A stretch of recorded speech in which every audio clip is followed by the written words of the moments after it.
But a computer simulation is no proof that theory has become reality. Although there are reports of sightings of strange craft in this corner of the Nevada desert. Like the UFO phenomenon itself, the world of black projects is shrouded in mystery. One of its legendary bases, located here, is known variously as Groom Lake, Dreamland, and Area 51. For years, the American government denied any knowledge of it.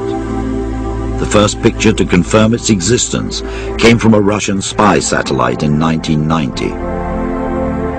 Despite formidable security around the base that is supposed not to exist, more pictures and some hint of the activities there are coming out. Area 51 is the primary classified test facility for aircraft by the United States Air Force and the U.S. intelligence community. Traditionally, that's the location where new reconnaissance aircraft, such as the U-2 and the SR-71, new stealth aircraft, such as the F-117 fighter, have been tested. It's also the primary facility where aircraft acquired clandestinely from Russia or other countries are stored and tested for evaluation. Reliable information on what goes on here is difficult to come by. Although some claim to have worked at Area 51, there is a suspicion that those who talk don't know, and those who know don't talk. But Edgar Fouché's credentials as an Air Force avionics specialist do qualify him with the exact sort of background to have been assigned to Area 51. I was there to repair and do a couple of modifications. And I went up every day at 4:30 in the morning before sunlight, came back every night after dark, and did this for 10 days straight.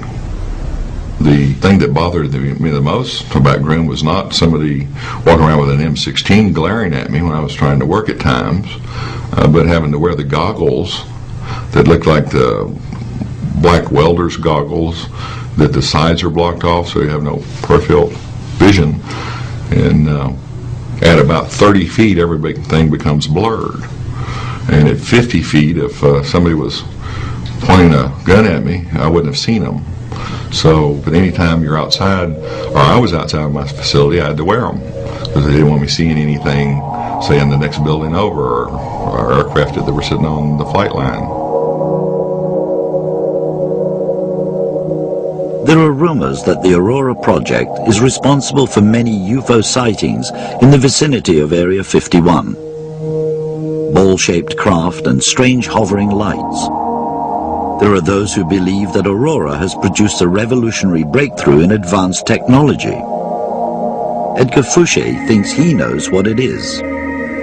To me, the most fascinating vehicle from the Aurora program has been the TR-3B.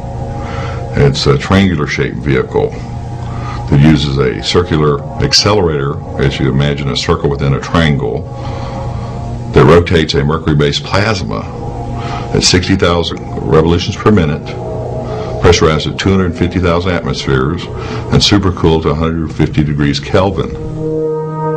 I absolutely believe that all the triangular-shaped vehicles that have been spotted belong to the U.S. government. The only thing that could outmaneuver a TR-3B would be the things we copied it from, which would be alien vehicles. Edgar Fouché can produce no proof that he has ever had any connection with Area 51. And the notion that Area 51 is in possession of recovered alien technology and reverse engineering it into exotic new propulsion systems and craft is widely held by those who believe in UFOs, as does Edgar Fouché. And there is no evidence that his TR-3B aircraft exists.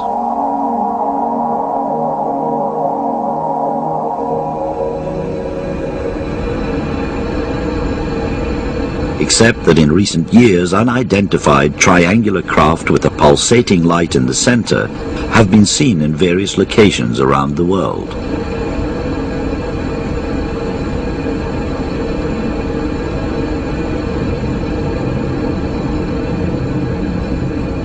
You have my word, whatever it's worth, that I trust my friends. I believe what I've seen, what they've seen and told me. And I believe this technology exists. I'm absolutely convinced. Fact or fiction? Can black projects such as Aurora and its predecessors be the answer to what pilots and others have been seeing around the world over the past 50 years? Back in 1967, I have absolutely no doubt that there was no military craft of that shape and that capability flying.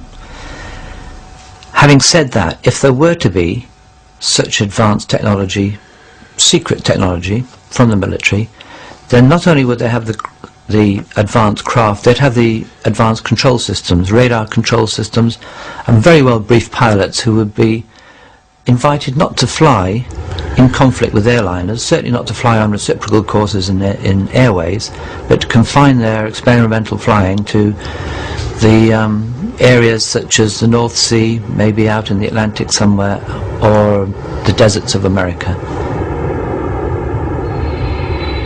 Maybe at that time was the SR-71, the American airplane, but they can fly about 3.3 Mach.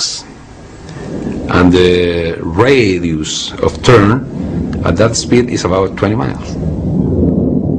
And this object was in a hard turn to the right and disappear. Was very impressive. I don't think it's a secret weapon or something like that. It was not an airplane, it was an object, an unknown flying object.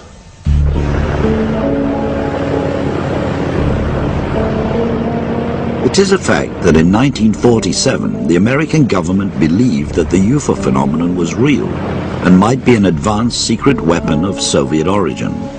It prompted an official but secret investigation. General Twining, head of Air Materiel Command, declared that the phenomenon was real and that unidentified objects the size of aircraft were being observed. What began as a classified project became a public study by the Air Force, known as Project Blue Book.